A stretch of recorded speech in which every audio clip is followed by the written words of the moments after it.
Reagan family members, friends, ladies and gentlemen, I miss Ronald Reagan. I miss that engaging smile that infected Americans with his generous nature and the optimistic belief that each of us can make the best of ourselves if we only dare to dream of a better future. What I remember most about Ronald Reagan is that he was a supremely beautiful human being in every respect. And this comes from someone who ran 2 campaigns against him before he asked me to be his White House Chief of Staff.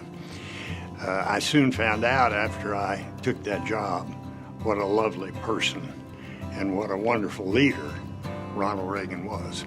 What I remember specifically about him was how, while he was principled, he was at the same time pragmatic. He also understood that in a democracy, no one side gets to set all the rules or make all the rules. And he was quite willing, even though some saw him as a rigid, ideological conservative, he was quite willing to reach across the aisle to get things done. Witness what he did with Social Security to save the solvency of the Social Security system.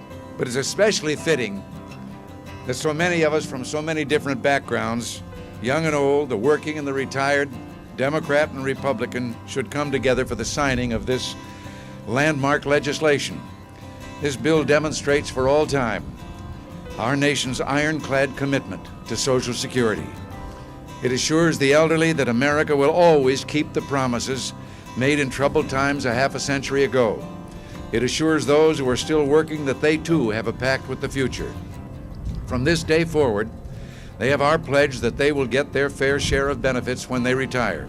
I never will forget being in the Oval Office with President Reagan when I was his Chief of Staff for 4+ years, when we would be talking about a matter we had up on the Hill we couldn't quite get enough votes for, that we needed to do something if we were going to pass it,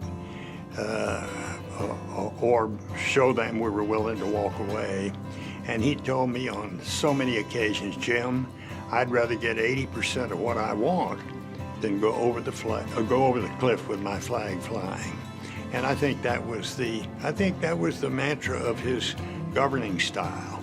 And that's why he was so extraordinarily successful and such a great and successful 2-term president. I can see him in my mind's eye today as if he were right here with us. He's jovially cocking his head a bit with those brilliant blue eyes flashing and that genial smile on his kind face. He'd tell us to keep our focus on building that shining city on a hill. He would remind us, like he did in the past when he said, there are no constraints on the human mind. There are no walls around the human spirit, no barriers to our progress except those that we erect ourselves. And he would encourage us to dream heroic dreams once again.